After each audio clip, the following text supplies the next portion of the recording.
நம்மளை நடத்தின கர்த்தரை நம்ம கனப்படுத்தணும் அவருடைய சமூகத்துல அமரும் பொழுது. அப்புறம் நம்மை தாழ்த்த வேண்டும். அப்புறம் பாவங்களை இன்னொன்னு நம்மள தாழ்த்தணும். கர்த்தர் முன்பாக போயிட்டு நம்மள தாழ்த்தணும். இது கூட எல்லாருக்குமே வரணும். ஏசப்பா நான் ஒண்ணுத்துக்கும் பிரயோஜனம் இல்லை, மண்ணு. நீங்க என் வாழ்க்கையில இருக்கும்போதுதான் என் வாழ்க்கையா இருக்கும். அப்படி நீங்க என் வாழ்க்கையில இல்ல அப்படின்னும் போது என் வாழ்க்கை இல்ல, நானே இல்லை ஏசப்பா அப்படின்னு சொல்லி தன்னைத்தான தாழ்த்திக்கணும். தாழ்மை இருக்கணும். 2வது 3 இடைவிடாமல் ஜெபிக்க வேண்டும். சொன்னா இடைவிடாம ஜெபிக்கணும். 4வது இக்கட்டில் கர்த்தரிடத்தில் ஜெபிக்க வேண்டும். கஷ்ட காலம் வரும்பொழுது, வலிகள் வரும்பொழுது, துன்பம் வரும்பொழுது, இக்கட்டு நாட்கள், இக்கட்டு சமயம் வரும்போது என்ன பண்ணணும்? கர்த்தரை நோக்கி ஜெபித்தல் வேண்டும். இயேசுவின் வழி சத்தியம் ஜீவன் என்று ஜெபிக்க வேண்டும். செய்த பாவத்தை திரும்பவும் செய்ய மாட்டேன் என்று ஜெபிக்க வேண்டும். ஹல்லேலூயா. கர்த்தருடைய வழியில நடத்தல் வேண்டும். அவருடைய வழியில நடக்கணும்னா இதுவரைக்கும் செஞ்ச அந்த பாவ காரியங்கள்லாம் எடுத்து கர்த்தருடைய பரிசுத்த வழியில நான் நடப்ப தீர்மானம் செஞ்சு ஜெபிக்கணும். ஹல்லேலூயா. 3 வேளையும் ஜெபிக்க வேண்டும். 3 வேளையும் எப்படி 3 வேளை சாப்பிடுறோமா 3 வேளையும் ஜெபிக்கணும். அப்புறம் எதிரிக்காக கர்த்தரிடத்தில் ஜெபிக்க வேண்டும். எதிரிய அழிச்சிருக்க, அவன் எப்படி பேசுறான் அப்படி பேசுறான்னு ஜெபிக்க கூடாது. ஏசப்பா அவங்க இனிமே அப்படி பேசக்கூடாது, அவங்களையும் ரசித்துக் கொள்ளுங்க, அவங்களையும் வழி நடத்துங்க. அவங்களுக்காக எதிரி அழிக்க ஜெபிக்க கூடாது, எதிரியை ஆசீர்வதிக்கும்படிக்கு கர்த்தரோடு கூட ஜெபிக்கணும். சாந்த குணம் வேண்டும். நம்மளுக்கு சாந்த குணம் வேணும். கனவை கூட்டிக் கொண்டு ஜெபம் பண்ண வேண்டும். ஓகே, ஜெபம் செய்யும் பொழுது என்ன பண்ணணும்?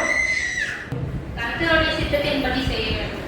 நம்ம வேண்டும்போது என்ன பண்ணலாம்? ஏசப்பா உங்களுடைய சித்தத்தின்படி எனக்கு செய்யுங்க, கர்த்தருடைய சித்தத்தின்படி அவரோடு பணிந்து கொள்ளணும், நடத்துங்க, செய்யுங்க அப்படின்னு சொல்லி அவருடைய சித்தத்தின்படி வேண்டுதல் வேண்டும். அடுத்துமா அதிகாலையில் சந்நிதி செய்ய வேண்டும். அதிகாலையில ஜெபம் கர்த்தர் அப்படியாக நம்மை நடத்தி ஆசீர்வதிப்பார். அதிகாலை ஜெபம் ஜெபிக்கிற சமயம் கர்த்தர் சமூகத்துல முழுமையா அவருடைய ஆசீர்வாதம் பெரும் சமயம் எது? அதிகாலை. அதனாலதான் சந்நிதி நம்ம ஜெபிக்கிறோமா 4 பேர் 5 குடும்பமா சந்நிதி ஜெபத்துல ஜெபிக்கிறோம். காரணம்னா அதிகாலை ஜெபம் கர்த்தர் அப்படியாக நம்மை வழிநடத்த சித்தமா இருக்கிறார். ஹல்லேலூயா. அப்புறமா விசுவாசத்தோடு ஜெபிக்க வேண்டும். ஓகே, பாஸ்டர் சொன்னாங்களே நமக்கு கண்டிப்பா கர்த்தர் இதை கொடுப்பார், இதை செய்வார். எனக்கு விசுவாசம் இருக்கு, விசுவாசத்தோடு கூட ஜெபிக்கணும். சந்தேகமா நீங்க ஜெபிக்கவே கூடாது, விசுவாசத்தோடு கூட ஜெபிக்கணும். தொடர்ந்து கள்ள கபடம் இல்லாமல் ஜெபிக்க வேண்டும். கள்ள கபடம் இருக்கக்கூடாது.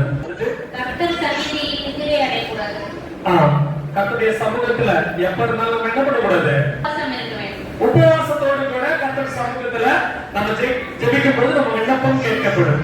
அர்த்தமா சோர்ந்து போகாமல் ஜெபிக்கணும். சர்ச்சு நீங்க கர்த்தருடைய சமூகத்துல நம்ம எவ்வளவு சமயம் ஆனாலும் என்ன பண்ணக்கூடாது? சோர்ந்தே போகக்கூடாது. உன் வேண்டுதலை பெறும் வரை விசுவாசிக்க வேண்டும். நம்ம வேண்டுதல் கர்த்தர் கேட்கும்படி நம்ம அந்த இடத்துல விட்டு போகக்கூடாது. ஏசப்பா எனக்கு இது வேணும், நீங்க கொடுத்தாதான் நான் அவங்க இடத்துல இருந்து எழுந்து போவேன். அண்ணா நான் எடுத்துக்காட்ட சொன்னேன், அவங்க உபவாசத்தோடு கர்த்தருடைய ஆலயத்திலே எனக்கு ஒரு குழந்தை வேணும், ஆண் குழந்தை வேணும் வேணும் வேணும் வேணும் உபவாசித்து ஜெபிச்சாங்க. அண்ணாவுக்கு கர்த்தர் ஒரு ஆண் குழந்தை கொடுத்தார். ஹல்லேலூயா. அந்தபடி நம்ம வேண்டுதல் நிறைவேறணும்னா விடக்கூடாது. ஏசப்பா உண்மை தவிர எனக்கு இதுல கை கொடுக்கிற யாருமே இல்லை, நீங்க தான் கை கொடுப்பீங்கன்ட்டு விடாம அவரை நோக்கி பார்க்கணும். அவர் கொடுக்கும் வரையும் அவங்க இடத்த விட்டு நம்ம போக கூடாது. ஹல்லேலூயா. அடுத்தமா நின்று முழங்காலிட்டு நம்ம ஜெபம் பண்ணணும். எப்ப ஜெபம் அப்படின்னால என்ன பண்ணணும்? முடிஞ்ச அளவுக்கு நின்று முழங்காலிட்டு ஜெபித்தல் வேண்டும். அடுத்தமா சபையை கூடி ஜெபிக்கணும். நம்ம எல்லாம் எப்படி ஜெபிக்கணுமா? சபையா கூடி ஒவ்வொருவருக்கும் ஜெபிக்கணும். சோ யாருக்கா ஜெபம் பண்ணுங்க போது எல்லாருமே சேர்ந்து சபையா ஜெபிக்கணும். அடுத்தமா பெண்கள் முக்காடிட்டு ஜெபிக்க வேண்டும். பெண்கள் எப்படி ஜெபிக்கணுமா? பரவாயில்ல, எத்தனை பேர் போட்டிருக்கீங்க முக்காடு? 6 பேர் முக்காடு போட்டிருக்கீங்க. நம்ம கர்த்தருடைய இடத்துல வரும்பொழுது தலையில முக்காடு இருக்கணும், போடுங்க. ஆண்கள் முக்காடு போடக்கூடாது, பெண்களே முக்காடு போடணும். ஹல்லேலூயா. அப்புறம் ஒருவர் ஜெபம் பண்ணணும். எப்படி ஜெபம் பண்றோமா? ஒருவர் மாத்தி மாத்தி ஜெபம் பண்றோம். ஹல்லேலூயா.